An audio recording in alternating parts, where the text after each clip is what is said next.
how I feel about certain shit, and you can agree with me, cool. If you agree with me, if you don't, fuck you. But, it's just me speaking my opinions, and your opinions don't matter, only mine. That's why I'm on the video and not you. And if you don't like what I got to say, please, hey, kiss my ass. Kick rocks, warm up a hot bowl of dick and chew on that shit. Because I really don't give a fuck what you think. Only what I do. So, with that being said, like I was saying, the new episode of Love and Hip Hop Atlanta, it's really confirming, a lot of people talking about, it's scripted and it seems real fraudulent, and the flow of the dialogue is kind of, poorly scripted, and, the acting in itself is kind of fake. Being though that some of the topics that some of the cast members were talking about are true to an extent, they really just hyped it up too much and glammed up the show way too much. One pattern that I'm noticing really is a lot of these, motherfuckers are coming out talking about, they're gonna blow up, and they're gonna be big, Stevie J is talking about how Jocelyn's gonna be an international hit, and this, and he's gonna take her to the top. I didn't hear any shit about that. I mean, who the fuck is... She's a stripper. She's a stripper from, probably a rundown, strip joint. She doesn't want to go back to stripping, which, I can respect and understand, you're tired of that mess, but, don't come out the gate thinking you're gonna be. I mean, you don't know what the future holds. And so far with the shit I heard from the first episode, damn, you might get a high, Latino interest in the song, but that's just a certain percentage. You can't be jumping the gun like that. Same thing with Rashida and her dude Kirk, who is also I think her manager as well. The bitch is crazy, really, because I don't know what the fuck she's thinking. She's really gutter, but just the phrase that they say, opposites attract. Kirk is 100% polar opposite of Rashida. I don't know. She's talking about, he's actually concerned because I guess she had a first album, which dropped, and it wasn't doing too good, and I guess he let her take the reins on it, even though she's just an artist. She thought she could, I guess, multitask and be artist slash producer slash manager for herself. He didn't say anything, nigga let it slide, and she didn't really go far. So he's like, okay, you know what, now you're going to shut the fuck up, and I'm going to do my job, which is manage, while you just be the artist. And she's talking about she wants to make the name of the next album Legs to the Moon, or some shit like that. What the fuck? Like, you're trying to be, you're trying people to take you seriously and, respect you as an artist, and you're already coming out with a dumbass, title for a freaking album, Legs to the Moon. And some of your songs, are kind of strange. I noticed a pattern, which was that all her music videos are usually in a solid colored background with, maybe, a few hot, nice bitches, shaking their asses and dancing and shit. But it's always kind of the same. There's nothing really different about her. She's not really grown. I don't think she's grown as an artist. But, shit is, kind of wacky. I don't know. She's talking about she wants to, do her, and, she needs to deliver, but he needs to also do his part, which he's trying, but she's kind of a bit too demanding. I think she's on diva status a little bit too prematurely. That's the problem. That's actually the problem with a lot of them on this show. My focus really is, a lot of people's focus actually is this whole weird-ass triangle between Jocelyn Hernandez, Stevie J, and Mimi. Dumb bitch Mimi. Dumb-ass bitch Mimi. I'm sorry. 10%. Bitch, 10%. Is that how much you're worth to yourself? 10%. You and your daughter? Only 10%? I mean... Okay, wait. This is where I step in. So let's just talk about Mimi from a woman's point of view. The bitch wants the benefit of everything without marriage. No! You're 15 years deep into it. Just keep going. Come on. As a woman to woman, you demand 10% and you have his child? Like, what kind of woman are you? That's how much she's worth. Come on. You're with a man 15 years and you have a 2-year-old? How about 2 years into it, you're asking for put a ring on it, honey? Come on, like, don't you have standards? Don't you want things for yourselves? It's a little bit too late for her to be, speaking up and talking about. I mean, we applaud it, but bitch, it's too late. You kind of started that whole role a bit too late. You should have done that in the gate when you was with the nigga, pretty much, and knowing that he's been fucking other artists. Because Jocelyn ain't the first one. We can guarantee that she's not the first, and probably she won't be the last. last. So let's talk about standards. Let's talk about, as a woman, how to maintain your respect, your dignity, and not allow a womanizer to womanize you. Come on. You have a 2-year-old, so he buys you a house, and instead of you to be grateful for a crib, you're worried about where his dick's sliding into. How about where your baby's resting her head at night? I'd be grateful for a house. I mean, come on. That's the least he could do for you, right? You have his kid, or maybe he should have married you first. Or maybe you should have demanded that first. But no. You want the benefits of everything, and there's no marriage. 10%? Really? You think you're worth 10%? Bitch, if I was you, I'd be asking for 90% straight. But I won't get too deep into it. There's a lot more on the agenda. Ciao! With that being said, I think, honestly, I didn't think it could be possible when first introduced, but Stevie J really, as dumb as he sounds. I think he's a sniff head, if you ask me. They be doing coke. They do. I mean, yeah, they do coke. I mean, because he's so, like, weird and retarded. No, he's just so dumb.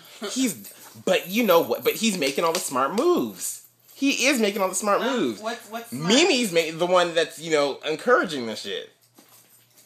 He's the one, he's slick. He bought them a house out of the city so he can do his dirty. To me, that is kind of smart. And I'm sorry, but I don't know, we did see that ring on Jocelyn's finger. And where's the ring on baby mama's finger? Where is it? I don't know. Somebody might get replaced. That's not really a good look. It's not a good look at all, Mimi. I'm sorry, but I think a lot of females are just kind of scratching their heads at your situation. Like you're just literally a pretty face. No brains, nothing. Just a pretty face. That whole mess. I mean, that whole mess in itself is really funky. The relationship. I don't know. I keep forgetting the role of Jocelyn, whether she is actually the producer or is she the artist, because she's really she's really writing, but she's also really writing Carly's nuts, like, harassment. Harassment. Oh, you going to work second. You gonna work second. Like, what, bitch? What did you say? I'm gonna work who first? Oh, okay. I mean,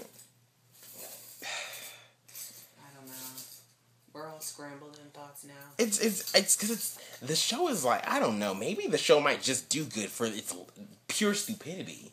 I think the show's gonna be doing really well just for the stupid ass. Because I can't wrap my brain around how these people be like. And that's part of the reason I think it's almost kind of fake. It's so stupid that it's fake, but yet so intriguing because of its stupidity. Mm-hmm. I don't know. That's it's like weird. You want to see what's the next dumb move these bitches is gonna make. What's the next dumb fucking what do you call it when you give a man a proposition, a ultimatum? Mimi's gonna come up with. Is she gonna say next? Give my daughter 2%? They're actually. I think they're both. They both actually. I think when they go to his gas station / studio, they actually just sit up there laughing at the bitch because she is kind of goofy. Especially Jocelyn laughing at her because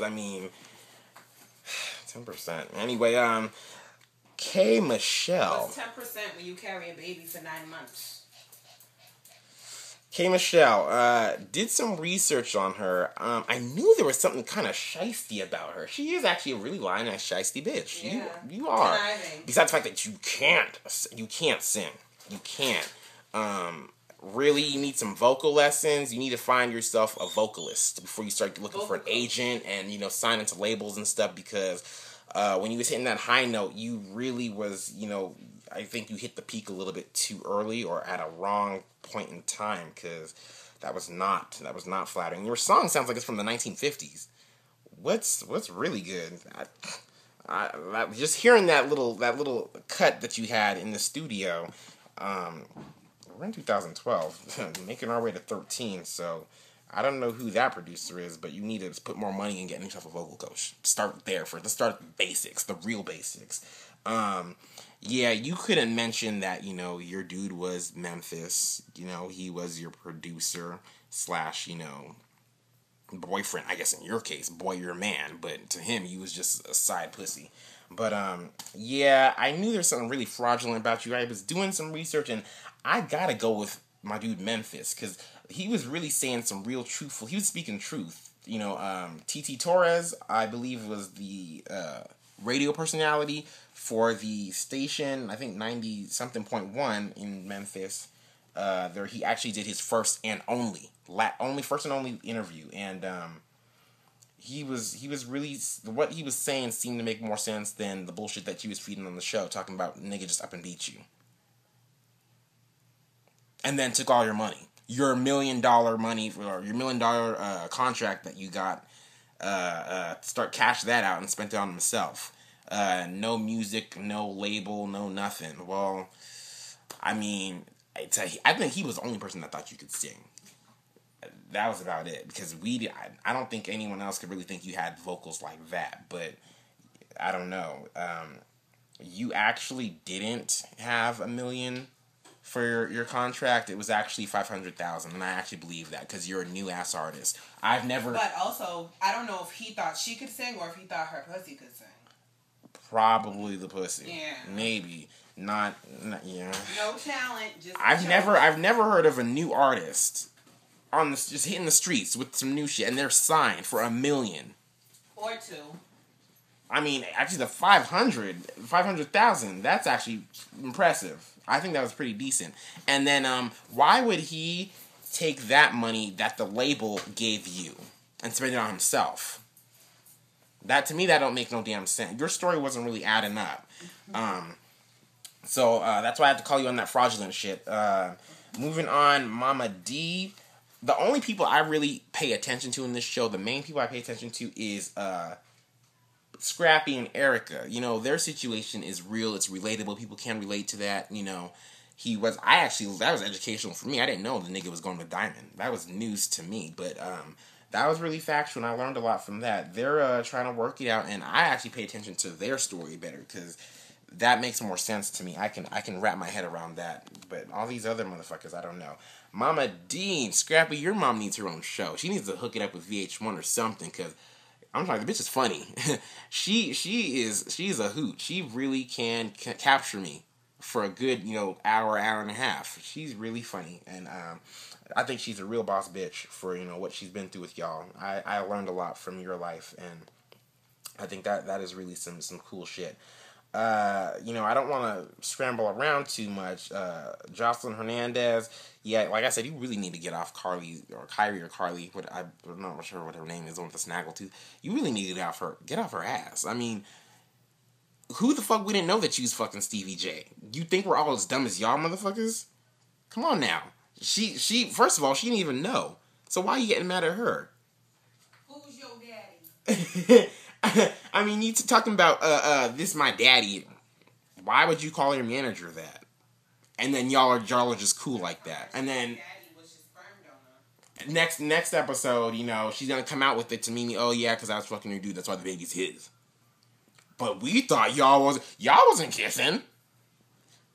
Y'all kissed? We didn't kiss. When did we kiss? Can I get a picture? Well, how'd you end up pregnant? Crying, running your ass with the fucking pregnancy test to Stevie J. What that nigga gonna do for you? What's he gonna do with it? You brought that shit to Stevie J. I don't know, people. I really would like, if anyone is watching, to leave a comment of what y'all think about this show in its entirety. This is really a circus, and maybe that's what the strategy VH1 wanted to use to capture and get some ratings and shit, because this is really like some circus shit. Leave a comment, talk about it with me. Any characters that stand out to you or situations that you think is whack or whatever, I'd love to hear about it, because this shit to me is just, it's got the nigga twisted. I'm sorry, but that'll be it for now. I'll probably just post some other shit later on this week if anything really interesting comes up, but if you want, you can subscribe to me. If not, Hey, like I said, I'm just doing this shit for fun. So that's it. I'm out. Peace.